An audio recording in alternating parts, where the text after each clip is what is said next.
Welcome back, episode 3 of the Jackrabbit Sports Hour here on KSDJ 90.7, your home for student radio at South Dakota State University. Brent Bowen with you here. Austin Sanger is out sick this week, so we'll get you through the next hour of this show. We'll talk about last week in South Dakota State athletics. It was another good one. Jackrabbit volleyball, a pair of wins. Jackrabbit football team, a blowout win on Hobo Day. Those just a couple of many positive results throughout the athletic department. Then next week, or I should say this upcoming week, it's a bit of a rivalry week. You got volleyball, soccer, and football all heading to Fargo to play North Dakota State. Volleyball and soccer teams will be there Thursday night. Football team will be there Saturday night. So we'll preview a big upcoming week ahead.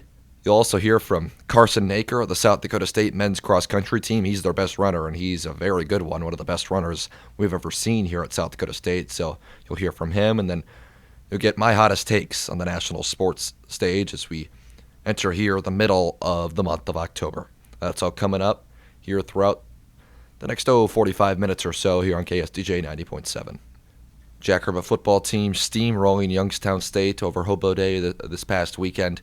Everything really coming easy for South Dakota State. The Jacks gashed just a bad Youngstown State defense, rushed for 404 yards and 4 touchdowns in basically 3 quarters. The Jacks had that mark with 10 minutes left in the fourth quarter. Didn't really pick anything up after that, so just a dominant day for South Dakota State on the ground. Special teams also asserting their dominance once again. They've scored a touchdown in 3 consecutive games. They had the 88-yard punt return touchdown by Dallas Beanham at Southeastern Louisiana. Then, after the bye week in Cedar Falls, it was a blocked punt return for a touchdown for the Jackrabbit special teams unit. And then, of course, on Hobo Day, Angel Johnson returns the opening kickoff, 99 yards. So, special teams, that'd be big. Special teams unit can make their mark against either North Dakota State or South Dakota in a big rivalry game. If they can score a touchdown on that one, that'd be a big lift in what will likely both be top 5 contests. Chase Mason was excellent over Hobo Day. 5 carries, 161 yards, 2 touchdowns. I mean, Mason's athleticism just off the charts. We saw it last year when he came in with his backup quarterback duties.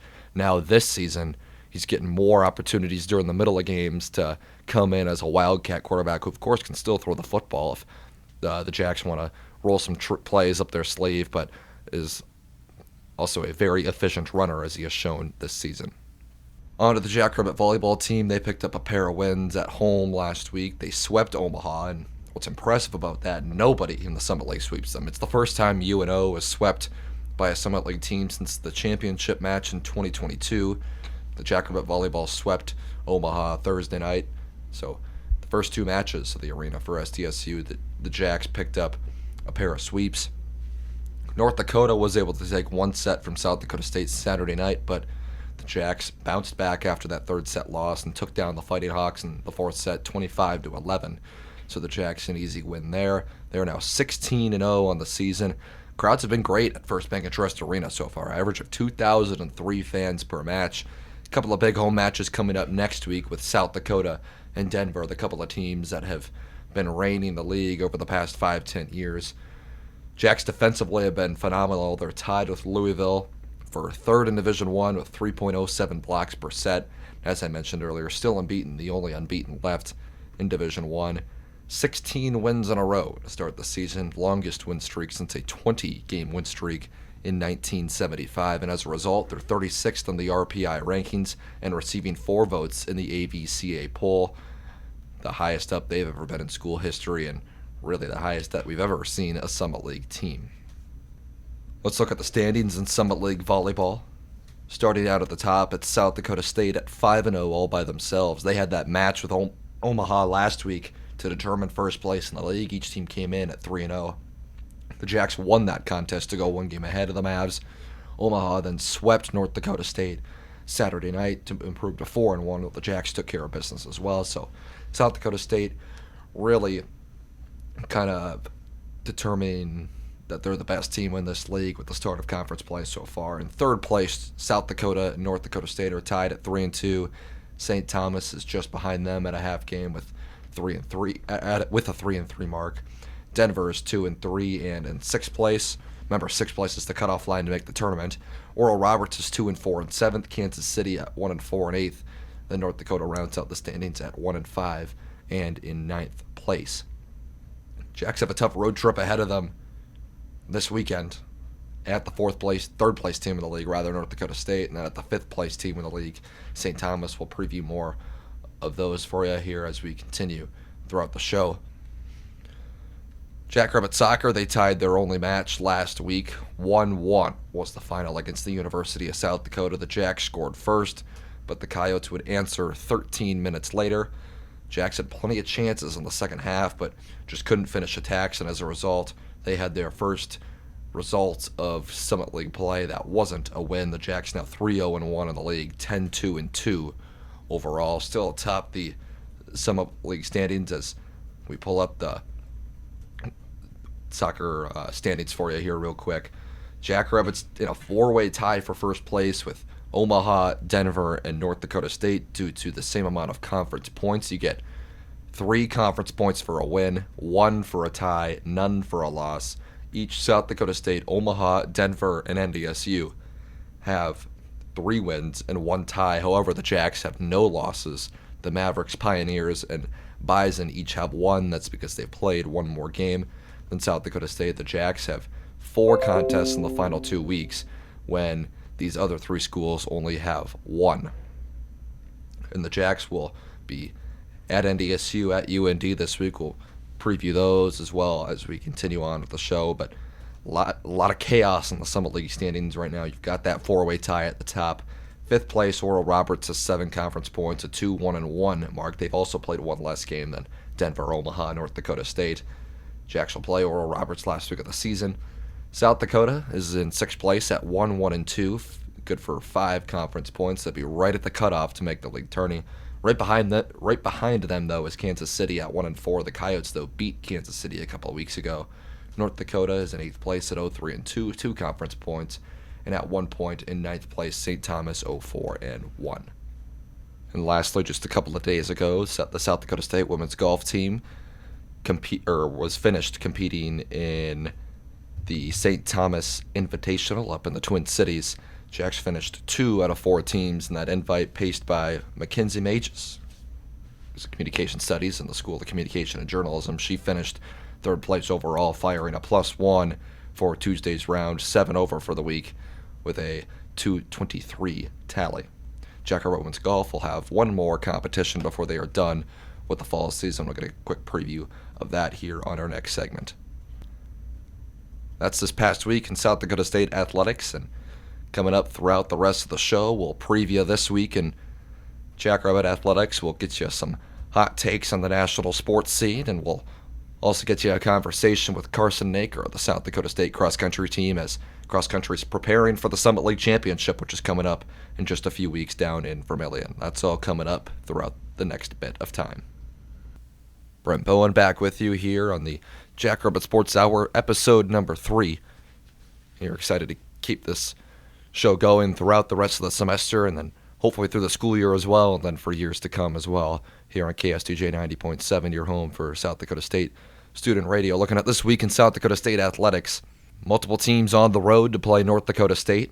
We'll start with the football game. It's a 7 o'clock prime time, ESPN2, national TV audience, really a big opportunity to showcase the Dakota Marker game and what it's like to the national audience. You can also listen to the game on the Jackrabbit Sports Network. Pregame coverage 2 hours prior to kickoff. You'll hear Tyler Merriam, Al Bahi, Scotty Quaz, and I on site. It's the game everyone's been waiting for, number 1 versus number 2. As I mentioned, really just a chance to show the country what this rivalry is all about. It's a very even matchup. North Dakota State just a half-point favorite.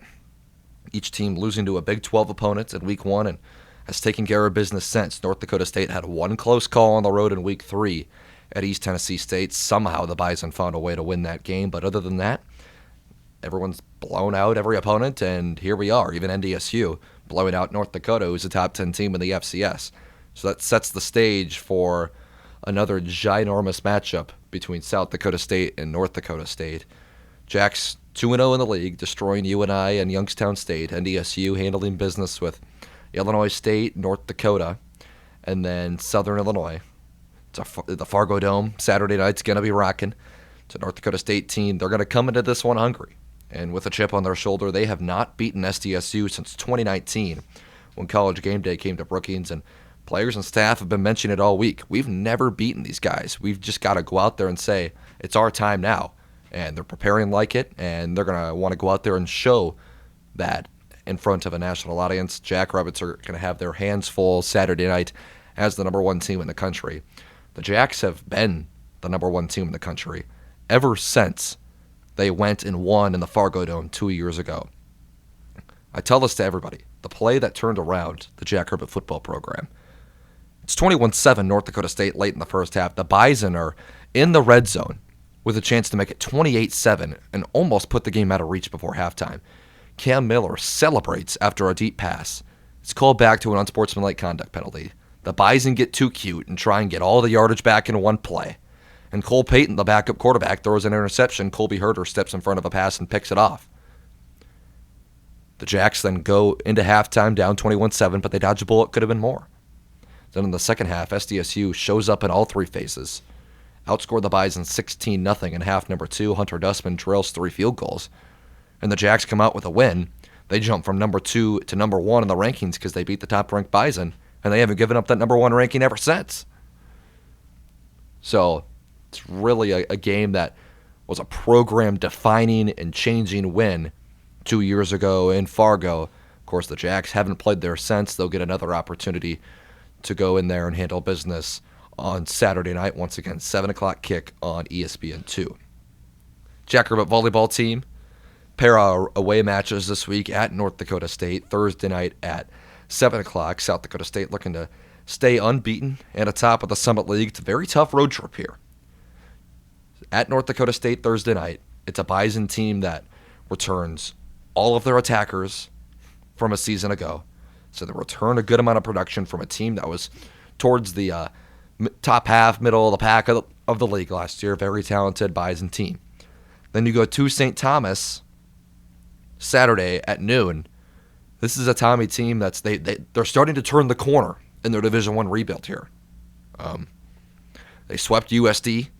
I just talked about program-defining win for the Jackrabbit football team. That's a program-changing and defining win for the St. Thomas volleyball team. The Coyotes don't lose at home very often, let alone get swept by St. Thomas, a team who's just a few years into their Division I era. But they've always had, the last couple of years, they've had young, talented players, just have the inexperience showed, and they were unable to put it together. But they're starting to put it together this season. They're 500 in the league.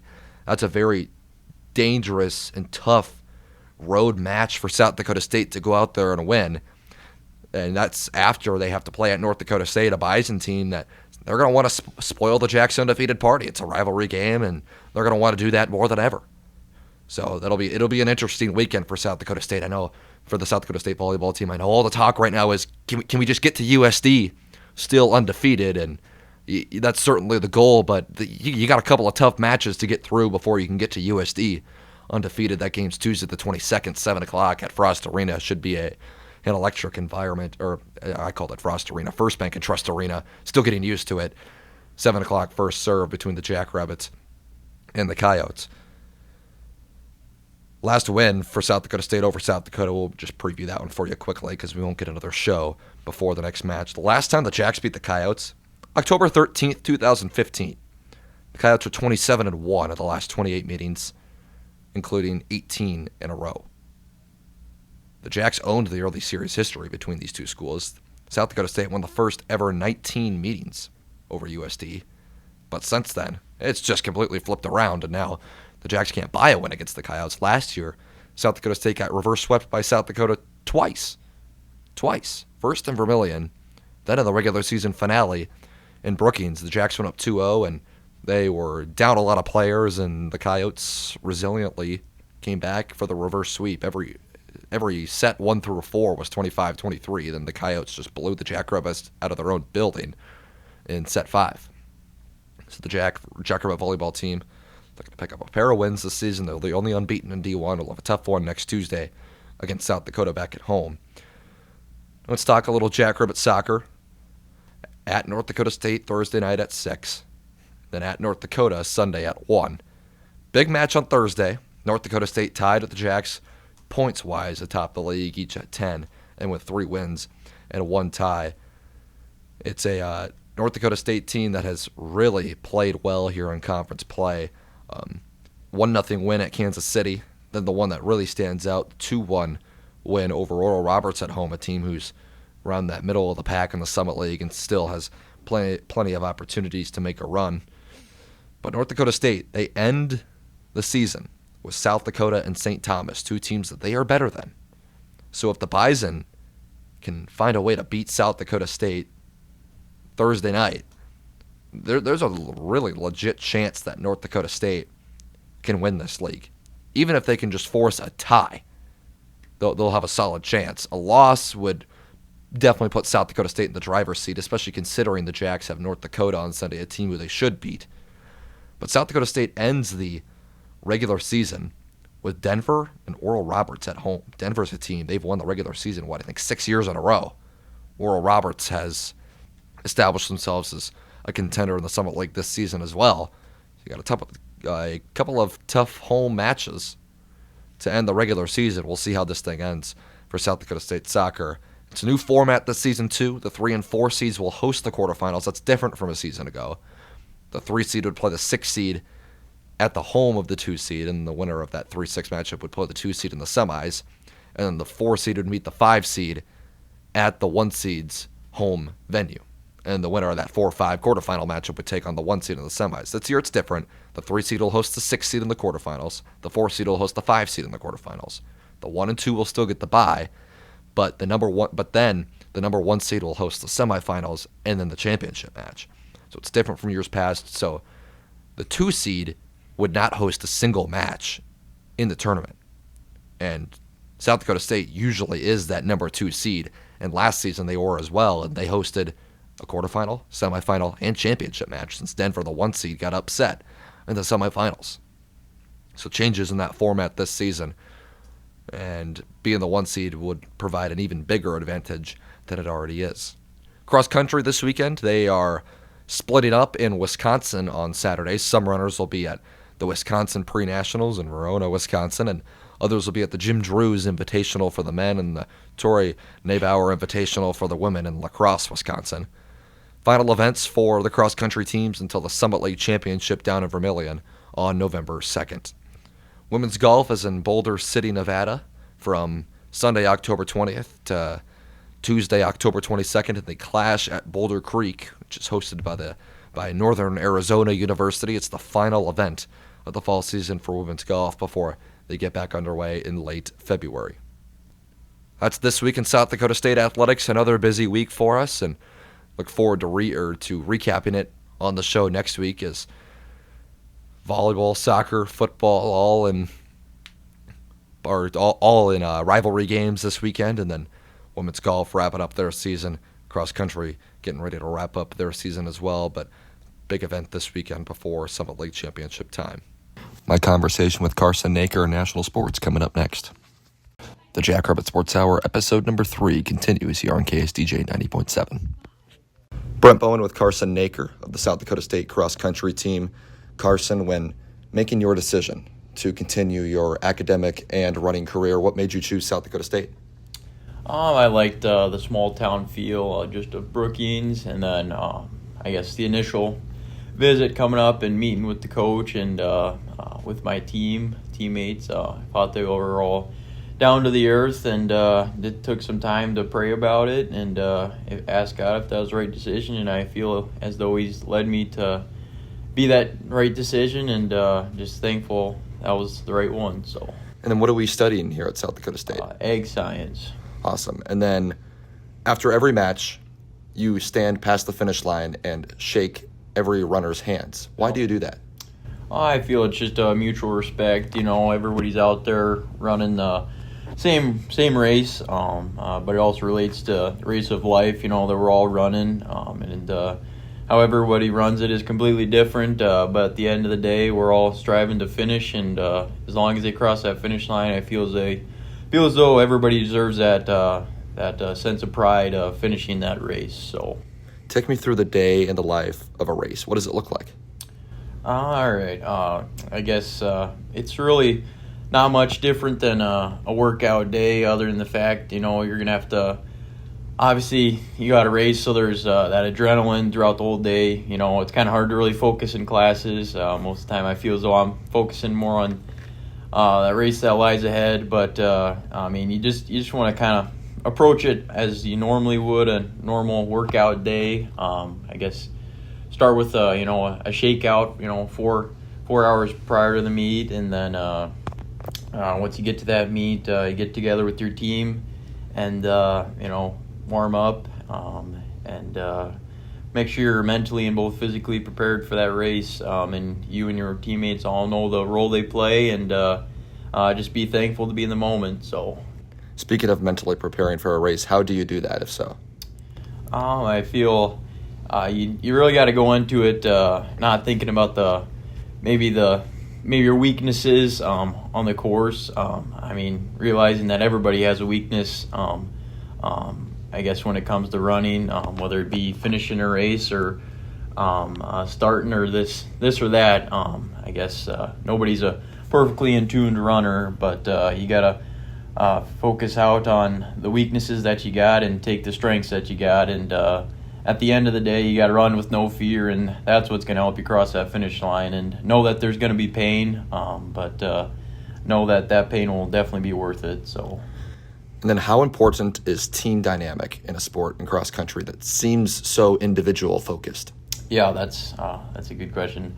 I guess I don't think people really realize. I guess these guys that I'm training with every single day, my teammates, starting out, kind of coming in my freshman year, I didn't know them, but it's amazing, running with teammates and just running with people in general, how big of a relationship you build with them and how strong that relationship becomes, because you go through a lot of tough times together, whether it be tough workouts or whether it be not running a good race, and helping pick those people up that are kind of down on themselves. But I really do not think it would be possible for me to be where I am today, as well as for any of my teammates to be where they are today, if it wouldn't have been for the team and everybody pushing through those difficult times. So, is there any specific race or accomplishment of yours that sticks out?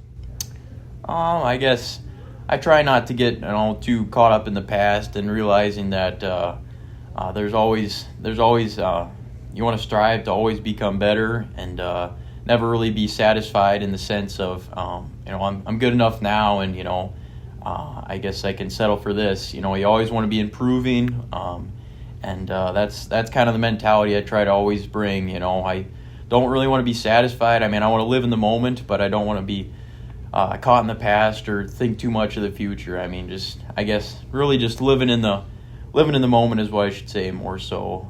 Is how I want to say it, and living in the moment really, and having no fear, and giving praise and glory to God, who gives you the ability to do this sport and build the relationships you have with those around you, and it's really part of his whole plan. So we're a few weeks away now from the Summit League Championship down in Vermillion. Thoughts on how the team has performed so far this season and what you guys can do better leading up to the championship? I feel as though kind of starting out there, I guess our first few meets and kind of coming into this year, feel as though everybody kind of had a little bit to build upon, and I feel like coming in, I didn't perform as best as I could at that first meet, but I'm really glad, like I said, I have the people around me that did not give up on me, and continued to encourage me to continue to get better, and as well as just look at the rest of my teammates. They've had their ups and downs, but it's really been the good positive attitude that's been on this team that has gotten us to where we are. We slowly have been building, and I know that like at Griec wasn't our best race, and then last week I think that really showed what we can accomplish as a group when we're all striving to accomplish that goal. It takes one day at a time, but I feel as though, like I said, that positive attitude and has really benefited us a tremendous amount. That's Carson Naker of the South Dakota State Cross Country Team. National Sports coming up next. Episode number 3 of the Jackrabbit Sports Hour continues here on KSDJ 90.7. I'm Brent Bowen looking at national sports here in this past week. Start with the NFL. Another exciting week of NFL football here in Week 6. Thursday night, the 49ers taking care of the Seahawks, 36-24. That puts San Francisco back in first place in the NFC West. Fun fact, if you took the last place team in the NFC North, Green Bay Packers or Chicago Bears at 4-2 and put them in the NFC West, they'd be in first place. So that's what I'm going to talk about first. The NFC North right now, I mean, the Bears and Packers, who are in last place at 4-2 right now, they'd either be in sole possession or tied for first place in every other NFC division. They'd also be tied for first place in the AFC North. The AFC East would be one game back in the AFC South, and then a game and a half back in the AFC West. The Chiefs, who are 5-0. But they happen to be in the NFC North, who's the best division right now. So, I mean, there's the question out there that can all four NFC North teams make the playoffs? In theory, yes, it could happen. You've got 3 wildcard teams, but eventually division play is going to start up. What's weird about the NFC North this season, most divisional games aren't taking place until like Week 11, I think. You have the Vikings play the Packers in Week 4. They'll play the Lions in Week 6. But like the Bears don't play in a division game until Week 11. So I think it's 6 of their last 7 games or something like that. 6 of their last 8 games are against division opponents, which is definitely, I don't know, not a very favorable schedule by any means. But eventually these division games are going to start, and there's going to be an odd team out. And really it could be any of these 4 teams. I'm looking at probably any team but the Lions, but I think the Vikings at 5-0 have a pretty solid chance to make the playoffs, especially because their schedule in November is pretty easy. So there's a world where all 4 of them could make it in. Very unlikely, but I think there's a pretty good shot that the NFC North fields 3 playoff teams this season in the NFC. Let's go through some other scores in Week 6. The Ravens beat the Commanders by 7 points. Good win for Baltimore. They're 0-2. They've bounced back, won 4 in a row since then. Got to keep your chin up if you're Washington. Tough game for you to win on the road, and you competed. Jaden Daniels putting up another solid performance. Buccaneers hung 50 on New Orleans. They were 2-0, got off to a hot start, blew out Dallas on the road. Turns out the Cowboys aren't so good after all. The Saints have lost 4 in a row since. Packers took care of business. Lions destroying the Cowboys 47-9, but tough loss for Dallas, losing Aiden Hutchinson, one of the best pass rushers in the NFL for the rest of the season. Just a terrible injury. Hate to see that happen to anybody. And now Hutchinson, one of the NFL's best young superstars, is going to be sidelined for the rest of the season. You just hope that he comes back and is the same player that he was before the injury.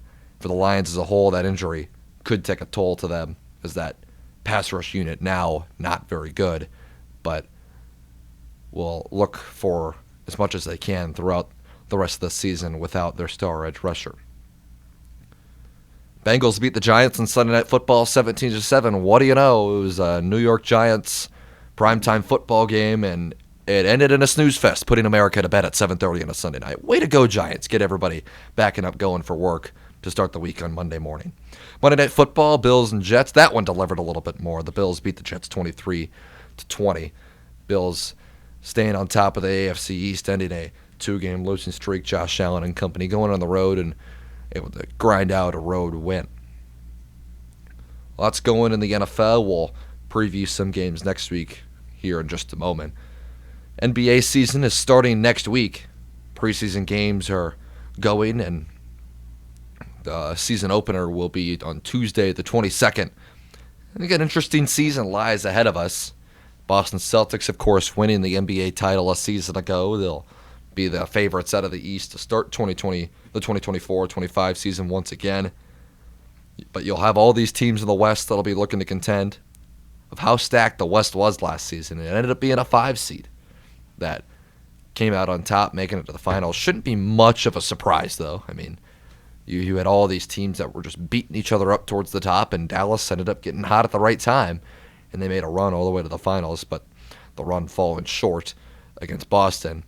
But you still got Dallas that's going to be competitive again. The Nuggets, after winning the finals 2 years ago, should be up there as well. Depth will be an issue for Denver this season. See what the Lakers can do under J.J. Redick. Minnesota, despite that Karl-Anthony Towns trade, should still be atop the Western Conference again. And then I think the clear favorite to be the number 1 seed once again, the Oklahoma City Thunder, the 1 seed a season ago. All these young guys, these young superstars that they have back are going to be even better here in another season of chemistry. They also add Isaiah Hartenstein in the offseason, beef up that front court to theirs, and then they had Alex Caruso as well, one of the best role players and 3-and-D wings in the league. I think the Thunder might even be my favorite to win the NBA title this season.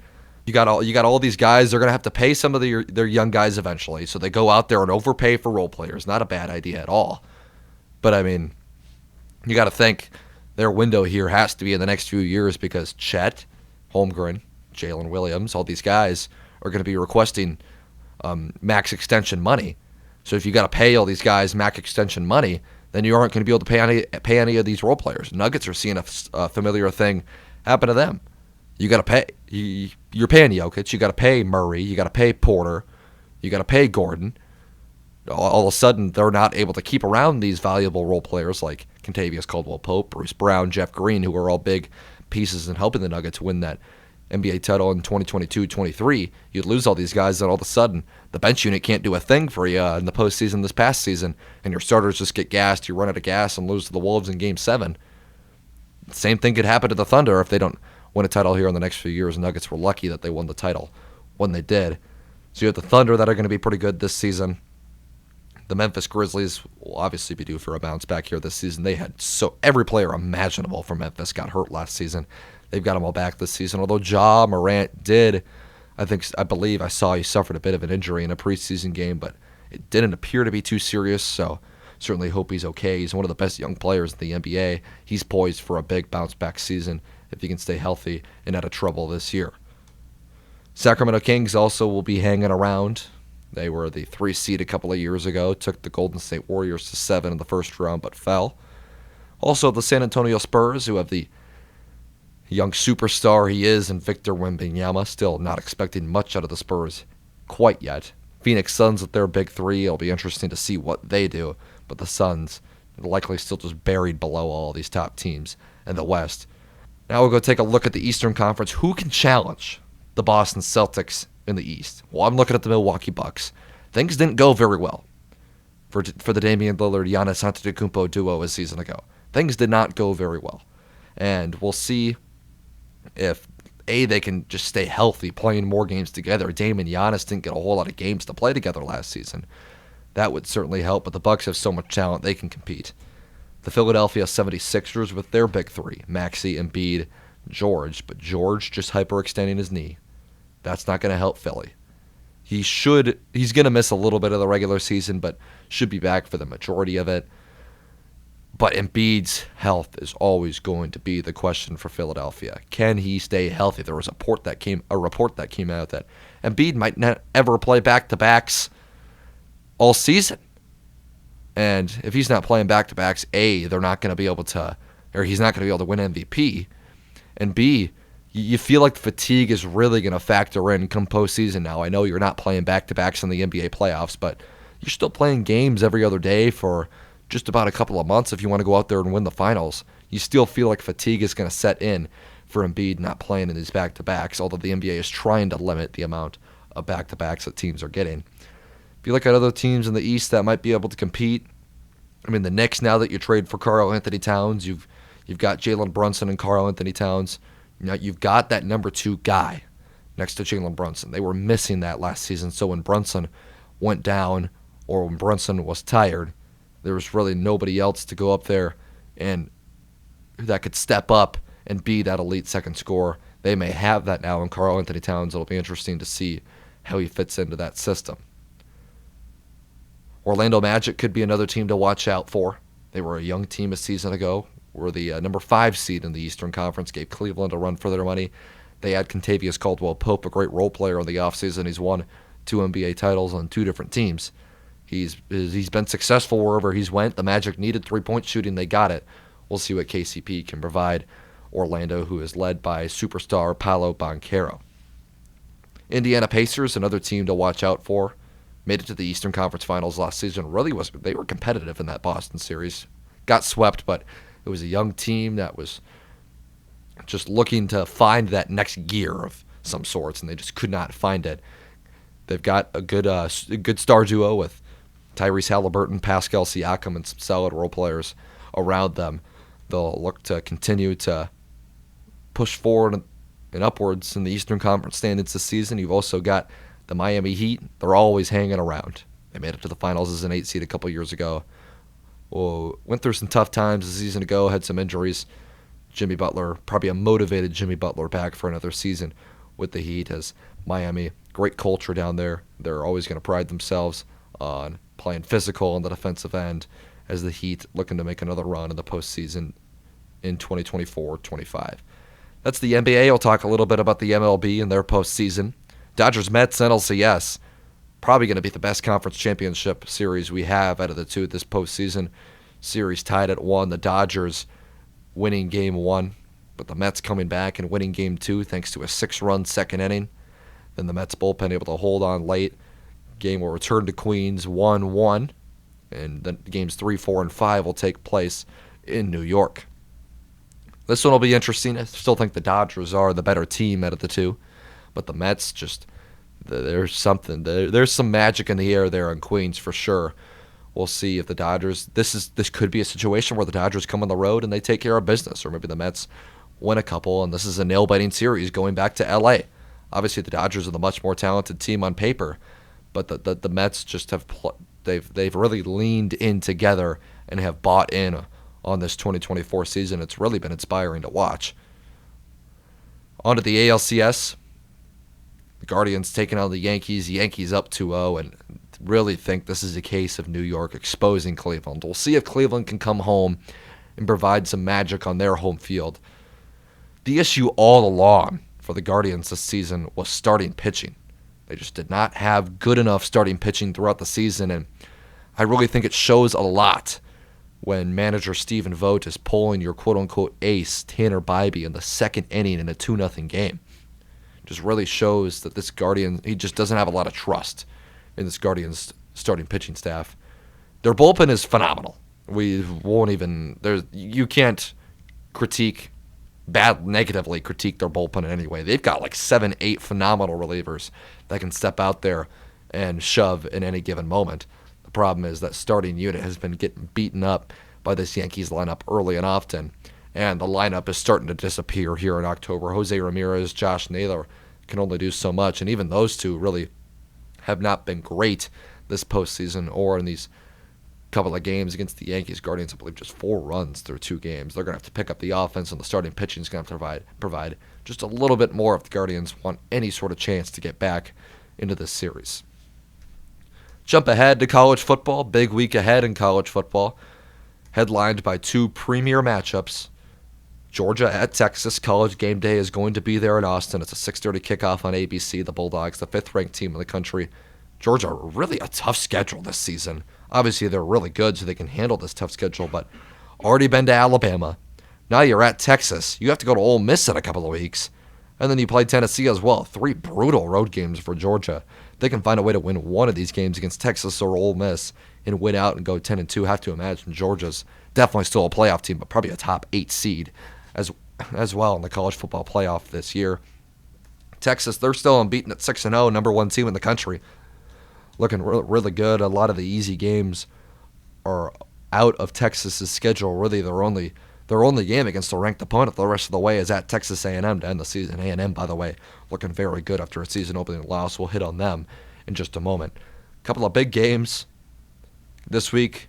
Georgia, Texas, then Bama, Alabama, which is always a fun rivalry matchup to follow. It's in Knoxville this season. Last time this rivalry game was in Knoxville, it was a thriller and an instant classic, 52-49, Tennessee winning on a game-winning field goal, finally snapping that long losing streak that they have against the Crimson Tides. It's a 2:30 kickoff on ABC between Alabama and Tennessee. Then, of course, in the FCS, you've got the number 1 versus number 2 matchup with South Dakota State and North Dakota State. We've already hit on it earlier on this show. What a big matchup that's going to be. Second year in a row that the Jacks and the Bison are meeting as top two foes in the Fargo Dome. Each team tied at 3-0 in the conference standings, or North Dakota State tied with South Dakota, I beg your pardon, is at the top of the Missouri Valley Football Conference standings, each at 3-0. The Jackrabbits have played one less game than the two, so South Dakota State at 2-0. Other games around the Valley this week: Northern Iowa at North Dakota at 1 p.m. Illinois State is at Murray State, a 2 p.m. kick from Murray. Indiana State is on the road in Springfield to take on Missouri State, who's been the surprise of the Valley this season.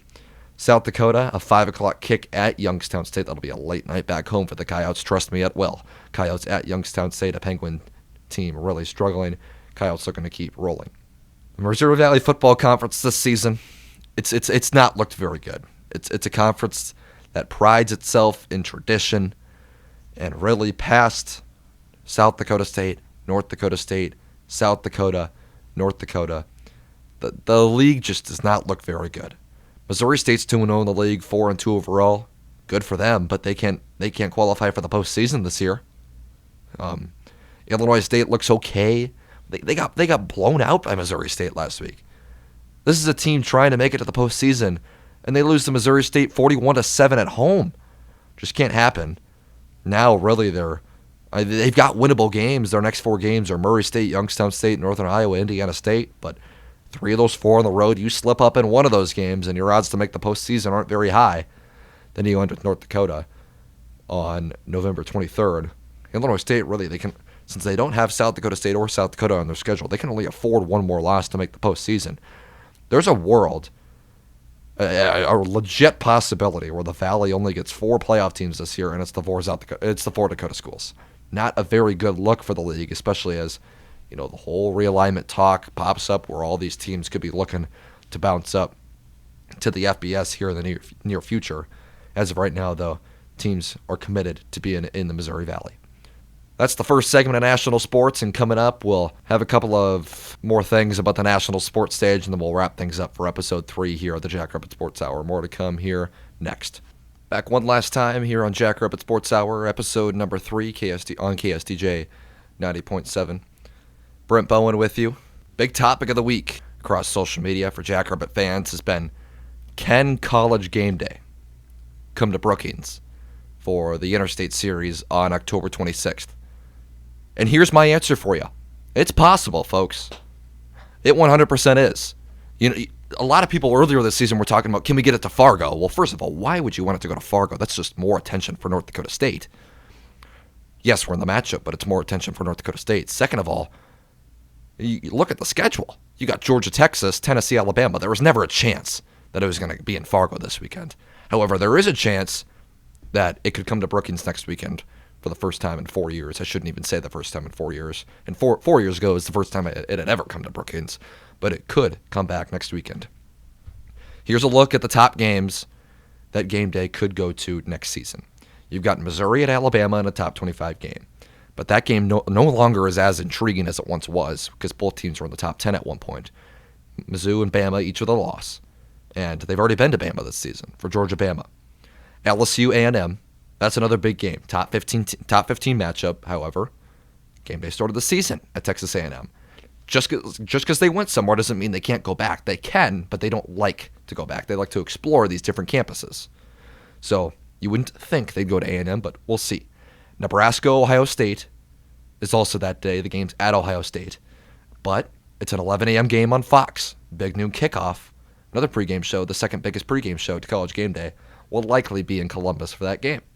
So we've seen before big noon kickoff and College Game Day being at the same spot, but they like to try and avoid each other the best they can. And with big noon kickoff likely going to be there since the game's going to be on Fox, you would think Game Day would try and find another game, but we'll see. Also, if Nebraska loses to Indiana this week, they've got 2 losses, and you wouldn't think that's as marquee of a matchup. Ohio State also a 25-point favorite in that game right now. Oklahoma is at Ole Miss. These games are next week, by the way, just clarifying things. Oklahoma is at Ole Miss, but right now the Sooners are unranked, and each team has 2 losses. Not a very likely spot for Game Day that week.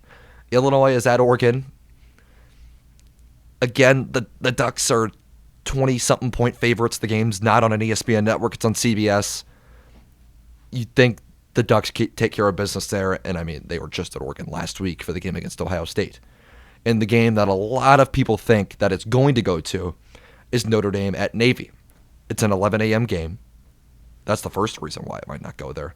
The second reason, and the reason that people aren't realizing, game's at MetLife Stadium. It's not at Navy.